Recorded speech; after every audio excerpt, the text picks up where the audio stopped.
అందరికీ జేబీఎం.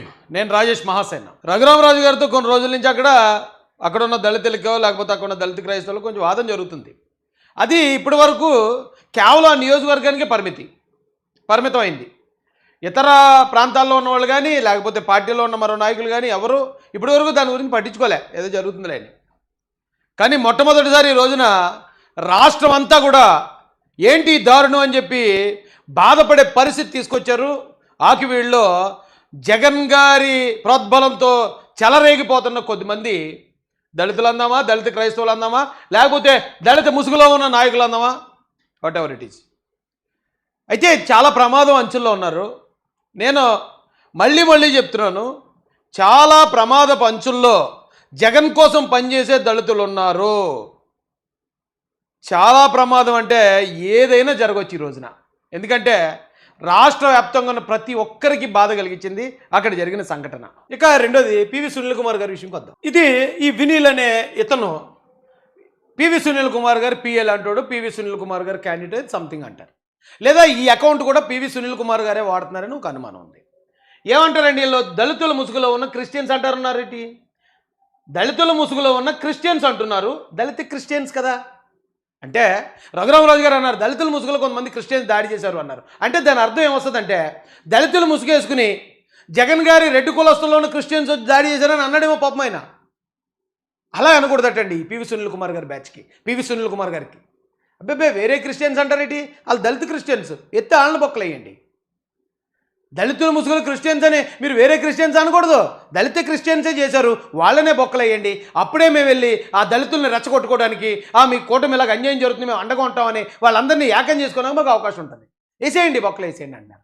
ఏమంటే ఇది కాకుండా రండి ఇంకోటి చూపిస్తాను నేను. గత ఏడాది శ్రీరామరావుకి లేని రామాలయం ఇప్పుడు ఎలా వచ్చింది? పివి సునీల్ కుమార్ గారు రెచ్చగొడుతున్నారు. ఆకివీడు పెదపేటలో ఉన్న దళితులందరినీ పివి సునీల్ కుమార్ గారు వారి టీం ద్వారా పోయిన సంవత్సరం లేదు కదా, ఈ సంవత్సరం ఎందుకు వస్తుంది కాబట్టి అడ్డుకోండి. పోయిన సంవత్సరం లేకపోతే ఈ సంవత్సరం రాకూడదా? పోయిన సంవత్సరం లేని చర్చలు ఈ సంవత్సరం రావట్లేదా? పోయిన నెలలో లేని చర్చలు ఈ నెలలో రావట్లేదా? ఉండవా? పోయిన నెలలో లేదు కాబట్టి ఇప్పుడు కట్టద్దు అంటారేంటి? 100 సంవత్సరాల క్రితం చరిత్ర ఉన్న టెంపుల్ అంటది. పోయిన సంవత్సరం సరిగా వినియోగంలో లేకపోయి ఉండొచ్చు, అప్పుడు తెలియకపోయి ఉండొచ్చు. ఇప్పుడు వైసీపీ సాక్షి పేపర్ వచ్చి గుర్తు చేసింది. ఈ టెంపుల్ బాగు చేయరా? ఈ దళిత కాలనీలో ఉన్న ఈ దళితులందరూ వ్యర్థాలు పట్టుకెళ్ళి అక్కడ పడిచేస్తున్నారు, ఆ టెంపుల్ బాగు చేయరని అడిగితే కోపం వచ్చి పౌరుషం వచ్చిన రఘురామరాజు గారు వచ్చారు అక్కడికి. వస్తే పోయిన సంవత్సరం ఎందుకు ఇప్పుడు ఎలాగొస్తుంది అంటే మళ్ళీ అక్కడ ఉన్న ఎస్సీలు రెచ్చిపోవాలి. ఈ ప్రశ్నలు అడగాలి. అక్కడ పోయిన సంవత్సరం ఎందుకు ఎలాగొస్తుంది? అమ్మ మీ పబ్బం గడుపుకోవడానికి హర్ష్ కుమార్ గారు, లేకపోతే పివి సునీల్ కుమార్ గారు, జగన్మోహన్ రెడ్డి గారు జాడా బ్రీడ్ కుక్క, మీ పబ్బం గడుపుకోవడానికి మీ ఓట్ల రాజకీయం కోసం దళితుల్ని బలిపశువులు చేస్తారా?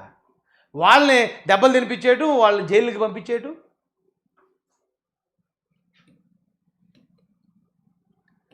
పదవి లేకుండా ఒకసారి వెళ్ళిరా విగ్గు చెక్కి కారం పెట్టి పంపిస్తారు. ఈసారి 20 గంటలైందండి. పివి సునీల్ కుమార్ గారి పిఎఫ్ లేకపోతే అనుచరులు అయితే పివి సునీల్ కుమార్ పెట్టాడు. పదవి లేకుండా వెళ్ళిరా విగ్గు నిన్ను వాడికి చెక్కి పంపించేస్తారు. అంటే ఆల్రెడీ అతని మీద దాడికి ప్రయత్నించింది ఏళ్ళ అంటాం, ఎంతకన్నా ఆధారాలు ఏం కావాలండి? అక్కడ ఎవరో కొంతమందిని ప్రేరేపించి పాపం ఆ అమాయకులైన ఆకివీడు దళిత పెదపేటలోకి వీళ్ళని పంపించి వీళ్ళ ద్వారా ఇప్పుడు సినిమాల్లో చూస్తుంటాం కదండి, అందరూ శాంతియుతంగా నిరసన తెలియజేస్తుంటారు. అందులోకి విలన్ మనుషులు వచ్చేస్తారు, వచ్చేసి 4 రాళ్ళు తీసి పోలీసు వాళ్ళని కొడేస్తారు. పోలీసు వాళ్ళు మొత్తం అందరినీ తుక్కురేకి కొడేస్తారు. అక్కడ మంచోడిని చెడ్డోడిని అందరినీ కొడేస్తారు. ఈ రాయి వేసినోడు మాత్రం పోలీసు వాళ్ళు ఎలా కొడతారు ఇప్పుడు అని తెలిసి వారిపోతారు, ముందు జాగ్రత్తకుంటాడు. ఏమీ తెలియక అమాయకంగా ఉన్న వాళ్ళందరూ దెబ్బలు తినేస్తారు. సినిమాల్లో సీన్ ఇది. ఆకివీడులో కూడా అదే జరిగింది. రండి నిరసన తెలియజేద్దామని పాపం అక్కడ ఉన్న స్థానికులను తీసుకొచ్చి ఇందులో ఉన్న కొంతమంది దొంగ నాగొడుకులు, కంత్రి నాగొడుకులు వెళ్ళి వాళ్ళ మీద దాడి చేసినట్టు చేసి వాళ్ళ మీద మేకులతో దాడి చేసి వాళ్ళని గాయపరిచి ఆ క్రెడిట్ ఇంకా వీళ్ళ మీద వేస్తారు. వీళ్ళందరినీ జైలు తీసిపోయారు. జాతి తరపున బాధపడుతున్నానండి నేను. నా జాతిని ఇలా ఉపయోగించుకుని వాడుకుని వదిలేస్తున్నారు, బలిపశువులు చేస్తున్నారని బాధగా ఉందండి.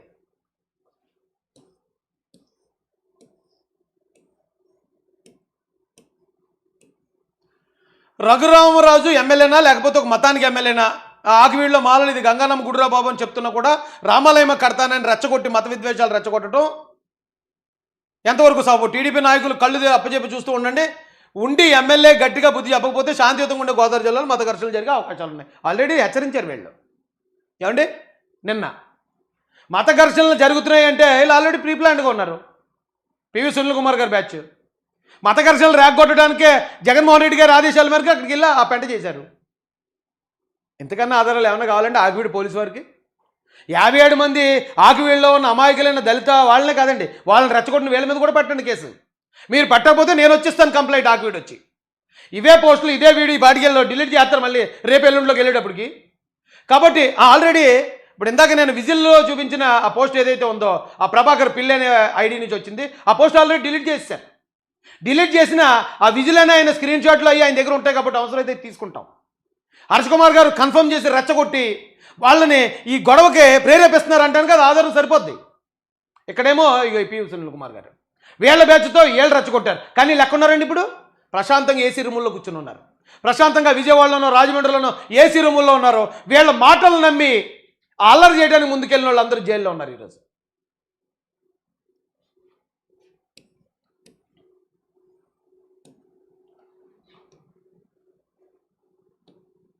ఏమంటే ఇదే ఐడి నుంచి పివి సునీల్ కుమార్ గారు మరో పోస్ట్ పెట్టారండి.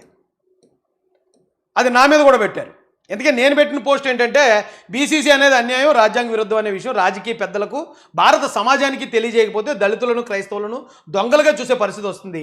ఇప్పటికే కొందరు అలాగే చూస్తున్నారు. వాస్తవాలు అందరికీ తెలియజేద్దాం, మంచివారి మద్దతు కూడగడదాం, తిట్టేవారిని కూడా గౌరవిద్దాం. 1950లో ఈ బీసీసీ ఆర్డర్ తెచ్చింది కాంగ్రెస్ కనుక బీజేపీ, టీడీపీ, జనసేనలపై ఎవరు నోరు పారేసుకోవద్దు. కాంగ్రెస్తో సహా అన్ని పార్టీలని ఒప్పించే ప్రయత్నం చేద్దాం, న్యాయం చేయమని బతులాడదాం. ఎందుకంటే పాలకులు తప్ప ఎవరు చేయలేరు. ఇట్లు మీ రాజేష్ మహాసేన అని పెట్టానండి. ఏమంటే ఇందులో ఎక్కడన్నా పొరపాటు ఉందండి? ఎవరినైనా తిట్టానా? కనీసం ఇందులో జగన్ గారిని కానీ కాంగ్రెస్ పార్టీని కానీ లేకపోతే పివి సునీల్ కుమార్ గారిని కానీ ఎవరినన్నా ఏమన్నా మాట్లాడానండి? ఏమన్నా ఒక్క మాట తప్పుకుందా ఇక్కడ? ఇలాంటి పోస్ట్ మీద పివి సునీల్ కుమార్ ఏం రాశాడంటే అండి, అది కాదురా ఎర్రుహోక, కాంగ్రెస్ చేసింది సరే, దళితులు అంటే టీడీపీ, బీజేపీ, జనసేన బీజేపీకి ప్రేమ మారిపోతుంది కదా, వాళ్ళనే 1950లో కాంగ్రెస్ హయాంలో చేసిన ప్రెసిడెంట్ అమెండ్మెంట్ని రద్దు చేయాలని అడగాలి. కానీ బతివులాడడం అడుక్కోవడం ఏంట్రా? అడగడం అన్న బతివులాడడం అన్న ఏముంది? తప్పే ఉంది అందులో? పాలకులను అడిగితే తప్పే ఉంది, బతివులాడడం ఏంట్రా? ఓకే ఏమండి, అడుక్కోవడం ఏంట్రా ఎర్రుహుక? నువ్వు జగన్మోహన్ రెడ్డి మీదనే కుక్కల మొరుగుతావా? కూటమిని అడగాలంటే మొహాన్ని పోస్తారని కారుతుందా నీకేంటి? ఈ భాష చూడండి ఒకసారి. పివి సునీల్ కుమార్ పెట్టిందే ఇది. అరే రాజకీయ కొంచెం చూడండి, అంత గౌరవమైన మాటలు ఇవి. మాలోడు చస్తాడు లేదో చంపుతాడు ఏమో, కానీ నీలా మోకాల మీద పడి అడుక్కోడు. మాలోడు అంటే చస్తాడు లేకపోతే చంపుతాడు. అంటే వీళ్ళు ఏమని రెచ్చగొడుతున్నారు ఇప్పుడు మాలల్ని? అయితే చచ్చిపోండిరా లేకపోతే చంపేయండిరా, చచ్చిపోయి పరలోకానికి పోండి లేకపోతే చంపేసి జైలుకి పోండి. ఈ నా కొడుకులు మాత్రం బాగుంటారు. ఇప్పుడు ఇదే సునీల్ కుమార్ని ప్రశ్నిస్తున్నాను నేను. ఏమయ్యా సునీల్ కుమార్, నువ్వు అధికారంలో ఉన్నప్పుడు, నువ్వు డీజీపీగా ఉన్నప్పుడు, నీ వెనకాతల జగన్మోహన్ రెడ్డి సీఎంగా ఉన్నప్పుడు నీ లాగు ఉదాలు అయిపోద్దని నేను కాదు, నా తమ్ముడు బెదిరించాడు నిన్ను. నువ్వు డీజీపీగా ఉన్నప్పుడు గుర్తుపెట్టుకో. ఇప్పుడు నేను అధికారంలో ఉన్నాను, నా ఎడంకాలి చిటికిన వేల మీద ఉన్న ఎంటుకు కదపలేరు మీరు. ఇప్పుడు నేను ఏమైనా చేయాలనుకుంటే, నేను ఏమైనా మాట్లాడాలనుకుంటే, నేను ఈ అధికారం వచ్చిన 2 సంవత్సరాల్లో గతంలో నన్ను తిట్టిన వాళ్ళు కానీ, నా మీద కేసులు పెట్టిన వాళ్ళు కానీ, నన్ను విమర్శించిన వాళ్ళు కానీ ఒక్కడి మీద పగ తీర్చుకుందాం, ఒక్కడిని తిడదాం, ఇప్పుడు నన్ను ఎవడు ఏం చేయలేడని ఒక్కడి మీద మాట్లాడానా? ఎందుకా ఇది? ఇప్పుడు నేను ఇప్పుడు కూడా సునీల్ కుమార్ అంటున్నాను. ఒరే సునీల్ కుమార్ అంటే ఎంతసేపు? ఎరా సునీల్ కుమార్ అంటే ఎంతసేపు రా? లేదా ఇదే కొజ్జాలు గిజ్జాలని మాట్లాడారు కదా, అదే మాట నిన్నంటే ఎంతసేపు రా? ఓకలో ఏ గొడవ తెంపలేడు ఎవడని. ఎందుకు అక్కడ తెచ్చుకుంటారు? నువ్వు పెట్టావా లేకపోతే నీ చెంచాలతో పెట్టించావా? ఇది కోడకల్లారా అయిపోయింది కదా, అంతా రిటైర్మెంట్ బ్యాచ్, ఓఎల్ఎక్స్ బ్యాచ్, అందరూ శుభ్రం రిటైర్ అయిపోయిన తాతీలు. ఒరా తాతల్లా ఉండండి రా, మీకెందుకు రేపు పనికి మళ్ళీ పనులు? ఏటే మాలోడు చంపుతాడు లేకపోతే సత్తాడా? పివి సునీల్ కుమార్ నిజమా? అంత ధైర్యం ఉందరా నీ దగ్గర?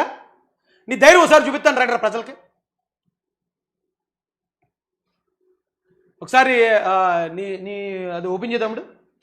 ఈ పివి సునీల్ కుమార్ వీడు మాలోడు చంపుతాడు కదా, సత్తాడు కానీ అవును బద్దులు ఆడ్డావు, అవసరం అయితే చచ్చిపోండి మాలోడు అన్నాడు. ఈడు మాత్రం సావడం. ఇదేమంటాడు చూద్దాం రెండోసారి. నాకు అసలు తిక్కరేగిపోతుందండి. కాకపోతే ఇంకా మర్యాద ఇవ్వాలి, ఫోన్లే వాళ్ళ దగ్గర ఏమీ లేదు. ఆ రాజేష్ అధికారంలోకి వచ్చాడు కాబట్టి ఇలాగ అనేసాడు అనుకుంటారని అవుతున్నాను. అంతేగాని ఇలాంటి ప్లాట్ఫామ్లతోటి, ఇలాంటి ఓఎల్ఎక్స్ పీసులతోటి, రిటైర్ అయిపోయి మూలన కూర్చున్న తాతలతోటి మాట్లాడడానికి లేను. జాతి కోసం బతులాడుతున్న అవసరం అయితే 1950 నుంచి శిక్ష అనుభవిస్తున్న నా జాతి కోసం అవసరమైతే మోడీ కాళ్ళు పట్టుకుంటాను, చంద్రబాబు నాయుడు గారు కాళ్ళు పట్టుకుంటాను, లోకేష్ గారు కాళ్ళు పట్టుకుంటాను, జాతి కోసం పట్టుకుంటాను. నీకులాగా పోస్టింగ్ కోసం పట్టుకోను పివి సునీల్ కుమార్. నీకులా పోస్టింగ్ కోసమో లేకపోతే ఈ సస్పెన్షన్ ఎత్తేయడం కోసమో ట్రాన్స్ఫర్ కోసమో కాళ్ళు పట్టుకోను.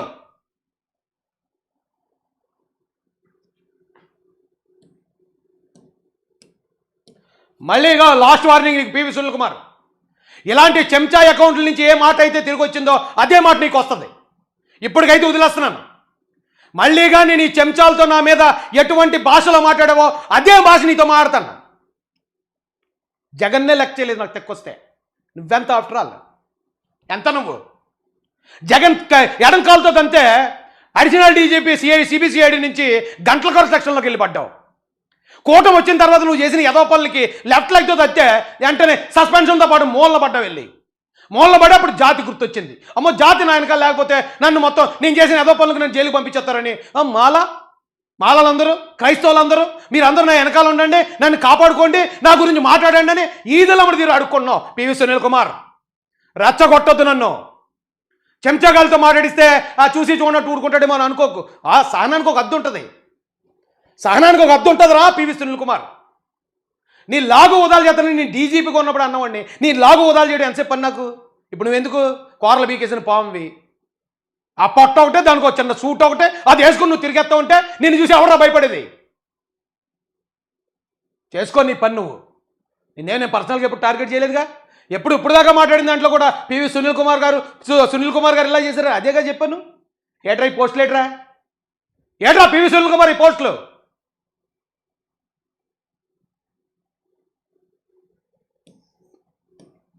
తెలుగుదేశం పార్టీలోకి నేను వెళ్ళకముందే జగన్ రెడ్డికి తిరగబడినోడిని. తెలుగుదేశం పార్టీ అండ నాకు లేనప్పుడే జగన్ రెడ్డి అని పిలిచినోడిని, బటన్ రెడ్డి అని పిలిచినోడిని. మీరెంతరా? నా కోపం వస్తే ఎంతరా మీరు?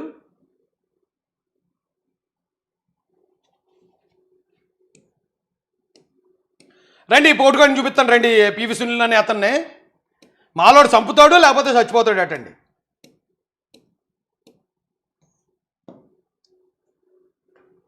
అందరికీ జైలు నమస్కారం. ఈరోజు నెట్ ఇంట్లో ఒక ఫేక్ సర్టిఫికేట్ హల్చల్ చేస్తుంది. నా ట్రాన్స్ఫర్ సర్టిఫికేట్ 5వ తరగతి ట్రాన్స్ఫర్ సర్టిఫికేట్ 1977లో ఇష్యూ చేయబడిందని, అందులో నేను ఎస్సీ క్రిస్టియన్ బీసీసీగా నేను ఉన్నానని చెప్పి ఒక ఫేక్ డాక్యుమెంట్ ఒకదాన్ని వాళ్ళు వచ్చింది. చూసాం, నిన్న మేము కూడా చూసాం. సర్లే బీసీ అయితే అయి ఉంటుంది, ఇప్పుడు ఏం తప్పే ఉంది? ఇగో పలానా పివి సునీల్ కుమార్ అని అతను పలానా చోట ఇగో పలానా కేసులో ఇరుక్కున్నాడు, పలానా చీటింగ్ పని చేశాడు, లేకపోతే పలానా దొంగ పని చేశాడు, పలానా ఏదో పని చేశాడు అని ఎవరైనా ఫేక్ పెడితే అప్పుడు మనం వచ్చి నేను ఆ దొంగ పని చేయలేదండి, ఆ తప్పుడు పని చేయలేదండి, కాబట్టి ఇదిగోండి దాని ఆధారాలను చూపించాలి. వాళ్ళు ఏం పెట్టారు? నువ్వు ఎస్సీ కాదు క్రిస్టియన్ అన్నారు. పోను అనుకొని అదేం తప్పు కాదు కదా. ఒకవేళ నువ్వు కాదు, వాళ్ళు ఏమైనా కంప్లైంట్ ఇచ్చారనుకో, నువ్వు అడిషనల్ డీజీపీ చేసినట్టువే కదా, నీ దగ్గర ఉన్న ఆధారాలు పట్టుకెళ్ళి కమిషన్ ముందు చూపిస్తావు, అయిపోయింది. ఎందుకు ఇలాగా ఉచ్చపోసుకుంటూ వచ్చి వీడియో పెట్టావు? మాలోడు చంపుతాడు లేకపోతే చచ్చిపోతాడని నువ్వేగా పోస్ట్ పెట్టావు. అయితే చంపేద్దాం లేకపోతే చచ్చిపోతాం అని చెప్పి ఊరుకోలేకపోయావా? వచ్చేసి అబ్బాయి నేను ఇంకా కాదండి, నేను క్రిస్టియన్ కాదండి, నేను బీసీని కాదండి, ఎందుకు వండిపోతున్నావు? ఎందుకే? చెప్పే మాటలు చూస్తేనేమో ఇంత పొడుగు, మందాక వచ్చేటప్పటికి అడిషనల్ డీజీపీవి, బోల్డ్ అంత స్థాయి ఉన్న వ్యక్తివి. బాబా నేను క్రిస్టియన్ కాదండి బాబు, నేను కాదండి బాబు. ఆ రోజు నరసింహకుమార్ గారు కూడా అంతే, నేను క్రిస్టియన్ కాదు, నేను క్రిస్టియన్ కాదండి, నేను హిందూనండి, పక్కా హిందూనండి అంటాడు అతను కూడా. ఎంత భయపడిపోయి ఉచ్చబోసుకునేవాళ్ళు మరి జనాన్ని ఎందుకు రెచ్చగొడుతున్నారు? అలాగే ఎందుకు రెచ్చగొడుతున్నారు? సర్క్యులేట్ చేస్తూ ఉన్నారు. ఇలాంటి వెధ పనులు చేసేది ఎవడో, అలాంటి వెధవాడు ఉన్నాడో రాష్ట్రంలో అందరికీ కూడా తెలుసు. బ్యాంక్ దొంగ, మనం దాని గురించి ప్రత్యేకంగా చెప్పుకోవాల్సిందే లేదు. ఫోర్జరీలు ఇలాంటి వాటిలో నిపుణులు మరి ఇంకెవరు ఉంటారు బ్యాంక్ దొంగ కాకపోతే. రైట్, ఇక విషయానికి వస్తే ఇది ఫేక్ సర్టిఫికేట్ అని చెప్పడానికి ఆధారాలు. నెంబర్ 1, ఈ బోయిగూడెం స్కూల్ అనేదానికి నేను ఎప్పుడు వెళ్ళలేదు. నేను క్రిస్టియన్ కాదు మొర్రో అని చెప్పేసి ఇప్పుడు ఆధారాలు అని చెప్పేస్తాడు ఆయన. ఇప్పుడు కోపంలో గట్టిగా అనేసాను నేను ఇందాక. సరే మాటలు వెనక్కి తీసుకుంటానండి, పనులు ఎందుకు పెద్దడు కదా అంటే నాకు ఒకసారి బీపీ వచ్చేద్దండి బాబు. వచ్చిందంటే ఇంకేం మాట్లాడతాను నాకే తెలియదు. అయితే అదే పివి సునీల్ కుమార్ గారిని మాట్లాడతాను. హైదరాబాదులో సన్నీ అని నా తమ్ముడు ఒకడు ఉన్నాడు. అప్పట్లో రావులపాలెంలో కుర్రాళ్ళు అక్రమంగా అరెస్ట్ చేశాడు జగన్మోహన్ రెడ్డి. ఏదో అంబేద్కర్ ఫోటోల్ని ప్లేట్లో ఎంగిల్ ప్లేట్లో వేశారని అడిగినాను. అప్పుడు నేను ఇన్ని ఏమంటే మీరు అడిషనల్ డీజీపీకి ఉన్నారో మాలల కోసం పనిచేస్తా అన్నారు, కుర్రలను అరెస్ట్ చేశారు, మాట చెప్పండి అన్నాను. వెంటనే ఇతను ఏం చేశాడంటే కసి పెట్టుకున్నాడు నా మీద. కసి పెట్టుకుని వీళ్ళ సంస్థలు ఎవరో ఉన్నారో వాళ్ళు 4-5 తిట్టినట్టున్నారు నన్ను తిడితే నా వెనకాల వాళ్ళు ఊరుకోరండి. అటు తెలంగాణ నుంచి అది చూసినట్టున్నాడు. అటు భూసెల్లో మంకీ క్యాప్ పెట్టుకుని లాగు ఉదాలు కరింగే బాంబు లగాదేంగే అన్నాడు. అటు తెలంగాణ వాడు, మరి తెలంగాణకి హిందీ ఇంగ్లీషు తెలుగు అన్నీ మిక్సింగ్ వస్తాయి కదా, అది చూడడానికి కూడా కొంచెం భూసెల్లో ఉంటాడు. అనేటప్పటికి వెంటనే ఈ సార్ ఏం చేశాడంటే అండి, అతను మాట్లాడాడంటే అతను రాజేష్ మనిషి కాబట్టి అతను A1 రాజేష్ A2 అని చెప్పి శ్రీకాకుళంలో నా మీద కేసు పెట్టి తీసుకెళ్ళి ఒక 6 నెలలు 7 నెలల్లో నా కార్లు 2 లాగించేశాడు మనోడు. అంటే మనతో పాటు ఉన్నవాడు ఏదైనా చేస్తే మనల్ని తిట్టొచ్చు, మనల్ని కేసులో ఇరికించవచ్చు కదా. మరొకవేళ ఈ పోస్టు రాజేష్ ఎలాంటోడు అలాంటోడు కొజ్జాలు గిజ్జాలని రాశాడు కదా, రాసింది ఇతనే అయితే తిట్టబోతే ముద్దెట్టుకుంటారా? పోనీ ఇతను కాదు, ఇతనితో పాటు ఉన్నవాడు అయితే మరి ఇది ఎంతమంది ఇతను నేర్పించిందే కదా. అతనితో ఉన్నవాడని అతనే తిడతాం, అతను కూడా ఉంటాడు అందులో. తొక్క చెక్కేస్తాను నా కొడకల్లారా, అక్కడ దాకా రెచ్చగొట్టకండి, మీ పని మీరు చేసుకెళ్ళండి. నేను ఇప్పుడు దాకా మీ గురించి ఏం మాట్లాడలే, కానీ నోటుకొచ్చినట్టు వాగుతాం, సోషల్ మీడియాలో పెడతాడు, ఏం పట్టించుకోలే అంటే తొక్క చెక్కేత పొట్ట చెక్కేస్తాను ఒక్కొక్కటిదని. అంటే చెప్పేస్తున్నాడు కదా ఈయన, ఈ గొప్ప పనుడు, ఈ ధైర్యవంతుడు, ఈ ధైర్యశాలి, మాలోడు సత్తాడు లేకపోతే సొంతోడు అని ధైర్యశాలి ఈ పోస్ట్ పెట్టాడు ఎప్పుడో.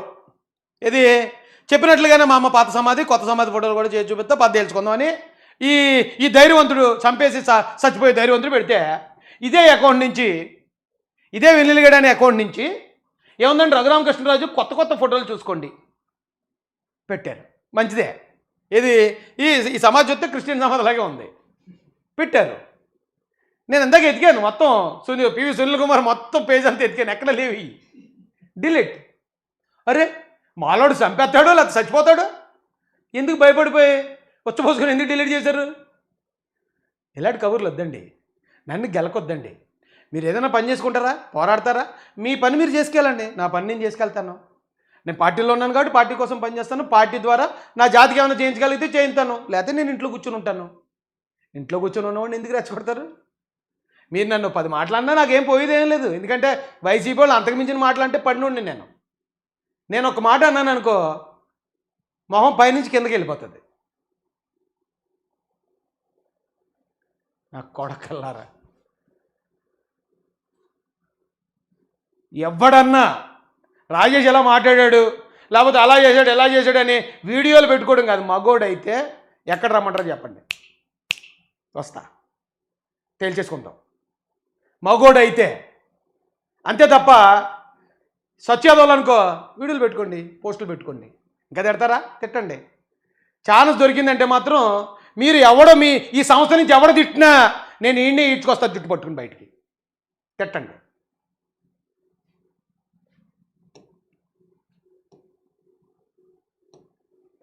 ఈడొకడు ఈ జాడగాడు, ఈడు కూడా మొత్తం జాతిని పెంట చేస్తున్నాడు. వీడు కాపులను తిట్టేస్తాడు, పవన్ కళ్యాణ్ గారిని తిట్టేస్తాడు, లోకేష్ గారిని తిట్టేస్తాడు, చంద్రబాబు నాయుడు గారిని తిట్టేస్తాడు. ఏంటి 5 కోట్లు 5 సీట్లు అంటే 5 కోట్లు చెప్పి 178 కోట్లు ఎంత అయింది? 800 కోట్లుని 5 సీట్లు ఇచ్చేమని అడిగాడు. వీడు మొఖాన్ని అద్దంలో చూసుకోరా బాబు, వెళ్ళి నువ్వు ఆ పౌడర్ లేకపోతే నీ మొఖాన్ని నువ్వే గుర్తుపట్టలో పోరా అని చెప్పంటే వెంటనే వీడు జాతిని అడ్డపెట్టుకుని మొత్తం అందరినీ కులాలను మతాలను అన్నింటినీ జాతికి శత్రువుని చేస్తున్నాడు. ఇలాంటి వాళ్ళని మాత్రం దూరం చేయకపోతే వీళ్ళు మాకు సంబంధం లేదు, జాతికి సంబంధం లేదు, మేము న్యాయం ఎటుంటే అటు ఉంటాం, ఏ పార్టీ మాకు న్యాయం చేస్తే వాళ్ళే మా సొంత వ్యక్తులు అనేది ఈ మాలల్లోనూ క్రిస్టియన్స్లో ఉన్న వాళ్ళు బయటికి వెళ్ళి చెప్పకపోతే వాళ్ళు చేసే ఏదో పని మొత్తం అందరూ మొయ్యాల్సి వస్తుంది. రోజులు చాలా దారుణంగా మారిపోతాయి రానున్న కాలంలో. మళ్ళీ చెప్తున్నాను, దీనివల్ల నాకేం లాభం లేదు నష్టం లేదు. ఈ ప్రమాదాన్ని మాత్రం మీకు హెచ్చరిస్తున్నాను. ఈ జాతిలో ఉన్నవాళ్ళు దీన్ని కొంచెం సీరియస్ తీసుకోండి.